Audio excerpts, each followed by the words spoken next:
মা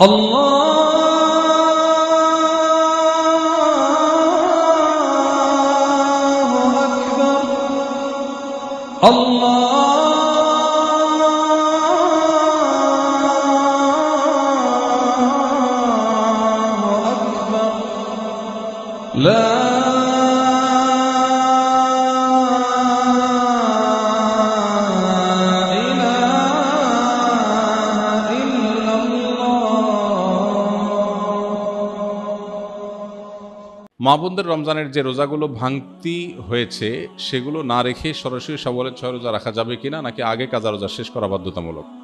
যেহেতু হাদিসের ভাষ্যটা এরকম, মান সামা রমাদান সুম্মা আতবাউ সিত্তাম মিন শাওয়াল, যে রমজানের রোজা রাখলো এরপরে শাওয়ালের 6টা রোজা রাখলো, হাদিসের ভাষ্যটা লক্ষ্য করলে বোঝা যায় যে রমজান রোজা রেখে আগে শেষ করা দরকার, এরপরে শাওয়ালের রোজা। অতএব মা বোনরা হোক আর পুরুষরা হোক সবার জন্য একই কথা প্রযোজ্য।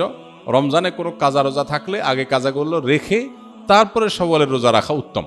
কোনো কারণে যদি রমজানের ভাঙতি রোজা রেখে শাওয়ালের 6টা রাখা সম্ভব হবে না মনে হয়, কারণ রমজানে 10টা রোজা ভাঙতি হয়েছে, আবার এদিকে শাওয়ালের 6টা 16টা রোজা, এতগুলো রোজা তার এক মাসে রাখা তার জন্য টাফ হবে যদি মনে হয়, তাহলে সেক্ষেত্রে সে শাওয়ালের 6টা রোজা রেখে কাজাগুলো পরে আদায় করলেও ইনশাআল্লাহ তার শাওয়ালের 6 রোজার ফজিলত আদায় হয়ে যাবে। একটি রোজার নিয়তে কি কাজা এবং শাওয়ালের নফল উভয়ের সওয়াব পাওয়া সম্ভব? অর্থাৎ এক রোজায় কি 2 নিয়ত করা যাবে? না, এটা আপনি করতে পারবেন না। ফরজ রোজার নিয়ত করলে সেখানে আবার নফলেরটাও নিয়ত করতে পারবেন না, তবে নফলের 2টি একসাথে নিয়ত করতে পারবেন। যেমন সোমবার বৃহস্পতিবার রোজা রাখলেন, চাঁদের 13, 14, 15 রোজা রাখলেন, আবার শাওয়ালের রোজারও নিয়ত করে নিলেন, এখানে ইনক্লুড করতে পারবেন, 2টা নিয়তই একসাথে করতে পারেন।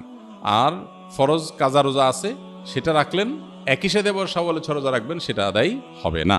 রমজান পরবর্তী ইবাদতের ধারাবাহিকতা ধরে রাখার কিছু উপায় বলে দিন। রমজান পরবর্তীতে ইবাদতের ধারা ধরে রাখার জন্য রমজানেই ভালো করে তাকওয়া চর্চা করতে হবে।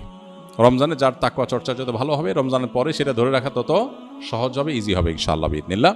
এবং আল্লাহ তাআলার কাছে দোয়া যেমন করতে হবে, রমজানের পরে দিনই পরিবেশে যত বেশি নিজেদেরকে রাখতে পারবো তত বেশি রমজানের ইবাদত ধারাবাহিকতা ধরে রাখা সহজ হবে ইনশাআল্লাহ বিইذনিল্লাহ। সেই চেষ্টা আমরা করব। রমজানের পরে আরেকটা ইবাদতের মৌসুম আসছে 2 মাস পরেই, সেটা হলো জিলহজের প্রথম দশক, 10 দিনের মৌসুম। এটা 30 দিনের মৌসুম, এটা হলো 10 দিনের মৌসুম। এই মৌসুমগুলোতে খুব বেশি সুন্নাহসম্মত আমলগুলো, কোরআন হাদিস বাতানো আমলগুলো যদি করতে থাকি তাহলে 2 মাস পরে আবার রিচার্জ হয়ে যাবে, সেটা দিয়ে আমরা আবার কিছুদিন চলতে পারবো ইনশাআল্লাহ। এভাবে শরিয়া যে আদেশগুলো করেছে সবগুলো কিন্তু আমরা পরিপূর্ণভাবে পালন করি ইনশাআল্লাহ বিইذনিল্লাহ, সারা বছরই ইবাদতের ধারাবাহিকতা ধরে রাখা সম্ভব হবে। আল্লাহ তাআলা আমাদের সবাইকে আমলের তৌফিক দান করুন।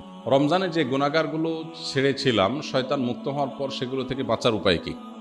রমজানে যে সমস্ত গুনাহগুলো আমাদের দ্বারা হয়ে গেছে সেগুলো রমজান পরবর্তী জীবনে আমরা কিভাবে ছাড়ব? মূলত রমজান মাসে রোজার মাধ্যমে যে আমাদেরকে আল্লাহ তাআলা তাকওয়া চর্চা করতে বলেছেন বা মুত্তাকি হতে বলেছেন, রোজার এই বার্তাটা গ্রহণ করা, রোজার এই মর্মটাকে উপলব্ধি করা, এটা যদি আমরা করতে পারি তাহলে রমজান পরবর্তী জীবনে ইনশাআল্লাহ তাকওয়া চর্চা করা আমাদের জন্য সহজ হবে। আর যদি রোজার মানে শুধুমাত্র সাহারি ইফতার মনে করি আর তাকওয়া চর্চার বিষয়টা না বুঝি, তাহলে সেক্ষেত্রে রমজান পরবর্তী জীবনে আসলে এর কোনো প্রভাব পড়বে না। শাওয়ালের 6 রোজা কি ঈদের পর দিনই শুরু করতে হবে, নাকি পুরো মাসের যে কোনো দিন রাখলে হবে? এই রোজাগুলো কি টানা রাখতে হবে নাকি বিরতি দিয়ে? শাওয়ালের 6 রোজা ঈদের পরপরই রাখতে হবে এমন কোনো বাধ্যবাধকতা নেই, তবে অনেকের জন্য সহজ হয় ঈদের পরপর রেখে ফেলতে পারলে, যাতে করে রোজার অভ্যাসটা থাকে, এর মধ্যে রেখে ফেলতে পারে, পরে রাখা হয় না, তারা আগে রেখে ফেলবে। আর যার সুযোগ আছে পরে রাখার বা দরকার আছে পরে রাখা, সে পরে রাখবে। এবং ধারাবাহিকভাবে রাখুক, সপ্তাহে 2টা করে, 1টা করে রাখুক, যেভাবে খুশি রেখে শাওয়ালের এই মাসের মধ্যে 30 দিনের মধ্যেই রেখে শেষ করতে হবে। আপনার জানা মতে শাওয়ালের রোজা রাখার সময় প্রচলিত কোনো ভুল আছে কি না যা আমাদের এড়িয়ে চলা উচিত? শাওয়ালের রোজা কেন্দ্রিক খুব কমন বড় কোনো ভুল নাই, তবে ভুল ধারণা আছে কিছু। যেমন অনেকে মনে করেন শাওয়ালের 6 রোজা লাগাতার রাখতে হয়, ধারাবাহিক রাখতে হয়।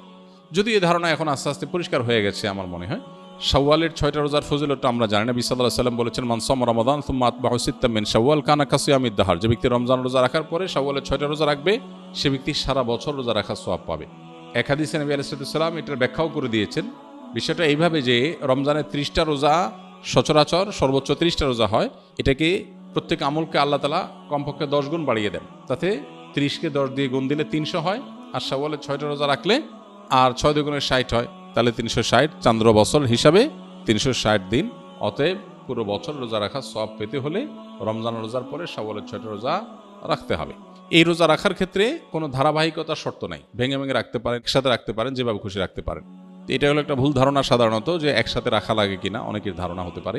এর বাইরে আর তেমন কোনো মেজর ভুল দেখি না। রমজান রোজা যেভাবে রাখেন সেটাও একইভাবে আপনি রাখবেন, শাওয়াল মাসের মধ্যেই রেখে দিবেন।